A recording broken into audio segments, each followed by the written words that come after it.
अस्सलाम वालेकुम मेरी बहनों, अल्लाह रब्बुल इज़्ज़त ने कुरान ही में फरमाया, रमज़ान वो महीना है जिसमें कुरान को हमने नाजिल किया। अब रमज़ान के महीने में कब नाजिल हुआ, उसके ताल्लुक़ से सूरह कद्र में अल्लाह तबारक व तआला ने इरशाद फरमाया, हमने कुरान को शब कद्र में नाजिल किया। इससे माह मुबारक की एक खुसूसियत यह भी है कि अल्लाह तबारक व तआला ने इसमें कुरान पाक नाजिल फरमाया है।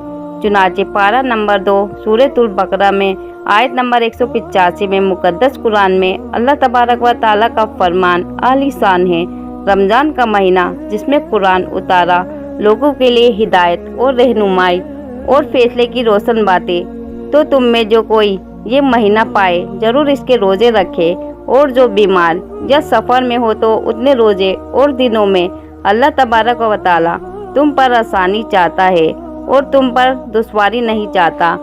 अल्लाह की बड़ाई बोलो इस पर कि तुमने तुम्हें हिदायत की और कही तुम हक गुजार हो। अल्लाह तबारक व तआला ने कुरान शरीफ अपने लिए आखिरी नबी मोहम्मद सल्लल्लाहु तआला अलैहि वसल्लम पर नाजिल किया। इसके बारे में बुखारी की रिवायत में बेशुमार कुरान से मुताल्लिक हदीस आती है। अल्लाह के आखिरी नबी सल्लल्लाहु तआला अलैहि वसल्लम के बारे में अल्लाह पाक कुरान में खुद गवाही देता है, मेरे नबी सल्लल्लाहु तआला अलैहि वसल्लम इस किताब के नुज़ूल होने से पहले न कुछ पढ़ सकते थे और न लिख सकते थे। अगर इन्हें पढ़ना लिखना आता है तो काफिर कहते कि नबी ने खुद कुरान बना लिया, तो ये बात वाज़ेह थी कि नबी सल्लल्लाहु तआला अलैहि वसल्लम पढ़ना लिखना नहीं जानते थे। इंसाइक्लोपीडिया ब्रिटानिका इसके बारे में गवाही देती है कि जितनी तारीखी हवाले यानी ऐतिहासिक साक्ष्य मिलते हैं, उससे यही मालूम होता है कि नबी करीम सल्लल्लाहु तआला अलैहि वसल्लम को पढ़ना लिखना नहीं आता था कि नबी सल्लल्लाहु तआला अलैहि वसल्लम फरमाते हैं, जिब्राइल अलैहिस्सलाम को अल्लाह ताला जब कभी हुक्म देता तब जिब्राइल कुरान की आयतें लेकर मेरे पास आते हैं। आज अक्सर हम एक गलत फहमी में है कि कुरान 30 पारों में नाजिल हुआ। याद रखो, पारा कोई चीज़ नहीं होती, क्योंकि अरबी में पा नहीं आता, ये उर्दू और फारसी लफ्ज़ है। तो जो 114 सूरे है, इनको अल्लाह ताला ने 23 साल नबी सल्लल्लाहु तआला अलैहि वसल्लम की हयात में अलग अलग मौक़ों पर थोड़ी थोड़ी आयतें करके नाजिल फरमाया। जिब्राइल अलैहिस्सलाम आते आप पर आयतें नाजिल करते हैं, आपको याद करवाते, जिसके बारे में कुरान में ही अल्लाह तबारक व तआला ने फरमाया, ए मेरे नबी इसकी तिलावत में जल्दबाजी से अपनी जुबान मत फेरिए, हम आपको इसकी किरात कराएंगे, इसके माने समझाएंगे और इसको जमा करके आपको दे देंगे। तो नबी सल्लल्लाहु तआला अलैहि वसल्लम को जिब्राइल अलैहिस्सलाम के जरिए अल्लाह रब्बुल इज़्ज़त कुरान की आयतें सिखाता है, और फिर एक रमज़ान से अलग साल के रमज़ान तक जितना कुरान नबी सल्लल्लाहु तआला अलैहि वसल्लम पर नाजिल हो जाता, उतना पूरा हिस्सा जिब्राइल अलैहिस्सलाम आपसे बार बार सुनते ताकि हिफ्ज़ अच्छा हो जाए। कुरान का जितना हिस्सा जो नबी सल्लल्लाहु तआला अलैहि वसल्लम पर नाजिल होता, उतना आप सहाबा को कहते। सहाबा उनके ज़माने में जो कुछ भी लिखने के साधन हुआ करते थे, वो उन पर आयतें लिख देते थे, जैसे पत्थर पर, खजूर के दरख्तों के पत्तों पर जिस तरह भी लिख सकते थे वो लिख लेते थे और अपने घरों में महफूज रख देते थे। इस तरह अलग अलग मौक़ों पर कुरान नाजिल हुआ। अल्लाह के नबी सल्लल्लाहु तआला अलैहि वसल्लम के इस दुनिया से रुखसती के बाद हज़रत अबू बकर सिद्दीक़ रज़ियल्लाहु तआला अन्हु मुसलमानों के पहले खलीफा बने। आपकी खिलाफत में मुसैलिया कज़्ज़ाब नाम के एक शख्स ने नबूवत का दावा किया। हज़रत अबू बकर सिद्दीक़ रज़ियल्लाहु तआला अन्हु ने उस कज़्ज़ाब से जिहाद किया। उस जंग में तकरीबन 70 सहाबा शहीद हुए जो हुफ़ाज़ कुरान थे। तो हज़रत उमर रज़ियल्लाहु तआला अन्हु हज़रत अबू बकर सिद्दीक़ रज़ियल्लाहु तआला अन्हु के पास आए और कहा कि ए अमीरुल मोमिनीन, अगर हुफ़ाज़ इस तरह ख़त्म हो जाएंगे तो कुरान अलग अलग घरों में अलग अलग हिस्सों में रखे हुए हैं, जिसे समझने में लोगों के लिए परेशानी होगी।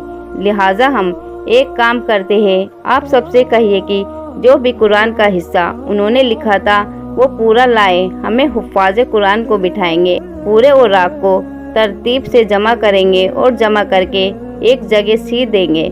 लिहाजा वैसा ही किया गया। एक नुस्खा बनाया गया तो पहली मर्तबा कुरान ने किताब की शक्ल ली और इसको रखा गया उम्मतुल मोमिनीन हज़रत आयशा रदी अल्लाह ताला अन्हु के घर में, फिर बाद में जब उमर रदी अल्लाह ताला अन्हु खलीफा बने तो उस नुस्खे को लाया गया। उमर रदी अल्लाह ताला अन्हु के घर, उस्मान रदी अल्लाह ताला अन्हु की खिलाफत में इस्लाम अरब से बाहर भी फैल रहा था।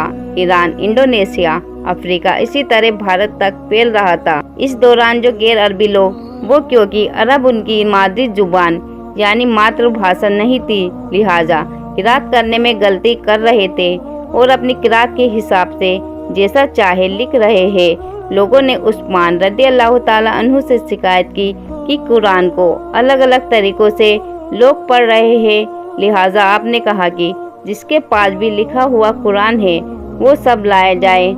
सारे नए लिखे कुरान के नुस्खे लाए गए।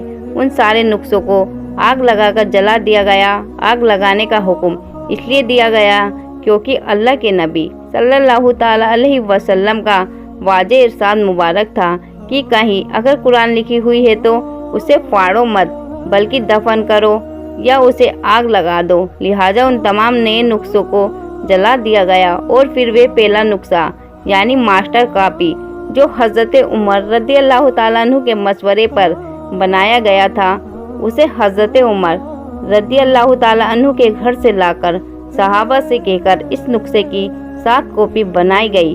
क्योंकि आपकी खिलाफत में इस्लामी हुकूमत के 7 राज्य है, हर राज्य का एक गवर्नर था, लिहाजा हर राज्य को हज़रत उस्मान रदी अल्लाह ताला अन्हु ने अपनी खिलाफत की सील मंगवाकर एक ओरिजिनल कॉपी रवाना कर दी। आज दुनिया में हम जितने भी कुरान के नुस्खे देखते हैं उसी कुरान मजीद की कॉपी से बने हैं, लेकिन उस पर जेर जबर नहीं थे। कुरान मजीद की उन 7 कॉपी में जेर जबर नहीं था क्योंकि वो अरबियों की मादरी जुबान यानी मातृभाषा थी। जैसे कि उर्दू हमारे लिए बिल्कुल आम जुबान है, लिहाजा हमें भी उर्दू पर जेर जबर की ज़रूरत नहीं पड़ती। लेकिन एक सहाबी हज्जाज बिन यूसुफ ने देखा कि गैर अरबों को मुश्किल हो रही है बिना जेर जबर के, लिहाजा उन्होंने कहा कि जो तजवीज़ है उसके हिसाब से जेर जबर लगाएंगे। लिहाजा उन्होंने जेर जबर लगवाए और फिर वो कॉपियाँ भी मशहूर हो गई। लेकिन जो लिखाई और किरात है ये बिल्कुल उसी से हूबहू मिलते जुलते हैं जो हज़रत उस्मान रदी अल्लाह ताला अन्हु के ज़माने में थे। अल्हम्दुलिल्लाह, ये कुरान दुनिया की एक ऐसी वाहिद किताब है जिसमें 4 साल के बच्चे से लेकर 100 साल का बुजुर्ग भी पूरा हिफ्ज कर लेता है। इसमें अल्लाह रब्बुल इज़्ज़त ने हिदायत रखी है उन लोगों के लिए जो अकल रखते हैं, जिसके ताल्लुक से अल्लाह रब्बुल इज़्ज़त ने कुरान ही में फरमाया और कहा, ए नबी सल्लल्लाहु ताला अलैहि वसल्लम, ये मुबारक किताब है जिसको हमने आपकी तरफ इसलिए नाजिल किया कि लोग इसकी आयतों पर गौर करें और अक्लमंद इससे नसीहत हासिल करें। ये कुरान का नुकसान नहीं कोई सराई बिद्दत यानी नया अकीदा थी और ना ही इसमें अल्लाह के कलाम के अलावा कोई और कलाम है। अगर कोई शख्स इसे इंसान की मनमानी लिखी हुई किताब कहता है तो उसे चाहिए कि इसकी तरह एक सूरह बना ला दे या फिर इसमें ऐसी कोई भी 2 ऐसी आयतें लिख दे जो आपस में टकराती हो। अल्हम्दुलिल्लाह, आज की पूरी दुनिया में सबसे तेजी से फैलने वाला कोई दीन है तो वो इस्लाम है, क्योंकि लोग सुकून की तलाश में कुरान की तरफ आ रहे हैं, अल्लाह के फजल से हिदायत पर रह रहे हैं। लिहाजा हमें चाहिए कि ये किताब जो इंसानियत के लिए हिदायत के लिए नाजिल हुई है उस पर हम सब गौर करें और इस पर अमल करें और जितना हो सके इसके पैगाम को लोगों में आम करें। इंशाअल्लाह अल्लाह रब्बुल इज़्ज़त हमें कहने सुनने से ज़्यादा अमल की तौफीक दे। हम तमाम के लिए कुरान मजीद को पढ़ना, समझना और उस पर अमल करना आसान फरमाए। आमीन या रब्बुल आलमीन। तो मेरी बहनों, ये वीडियो आपको पसंद आई तो वीडियो को लाइक करें और अपने रिश्तेदारों में शेयर करें। हम मिलते हैं आपको अगली वीडियो में, तब तक के लिए अस्सलाम वालेकुम, अल्लाह हाफ़िज़।